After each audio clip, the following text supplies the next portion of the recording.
In today's video, I'm going to teach you how to use Trello Maps.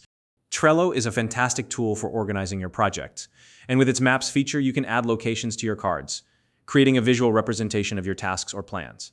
Whether you're managing a real estate portfolio, planning a trip, or simply organizing location-based projects, this feature helps you keep everything in one place. I'll walk you through the steps to attach locations to your Trello cards and use the map view to stay organized. Let's get started. First, open any card on your Trello board that you'd like to attach a location to. Once the card is open, look to the right-hand side of the screen and locate the menu. Click on it to expand your options. Among the available options, you'll see one that allows you to add a location. Select this option to continue. Now, you'll notice an integrated search box. This is where you can type in an address or the name of a place. Start typing, and Trello will generate a list of results for you to choose from. Once you see the correct match, click on it to select after you've chosen the right location, confirm it to attach it to the card. You'll know it's saved when it appears on the card. Once that's done, you can close the card and move on. Repeat this process for each card that you want to appear on the map. Open the card, add a location, confirm it, and close it.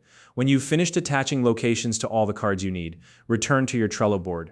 Next, you'll want to switch to the map view. To do this, locate the Views menu near the top of the interface. Click on it to reveal a drop-down menu. From there, select the option labeled Map. Once you've done this, the map display will load. Here, you'll see pins for every card that has a saved location. The map is interactive, so you can click on any pin to view the front details of the corresponding card.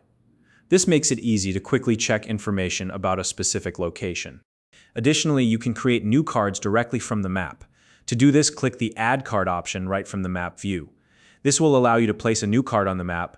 Simply select the spot where the card belongs, and then confirm the location. The location will automatically attach to the new card just like it did with the others. And that's it. You now have a fully interactive map view of your Trello cards, complete with locations. This feature is perfect for visualizing your projects and keeping everything organized in a way that's easy to understand. If you found this video helpful, please like and subscribe.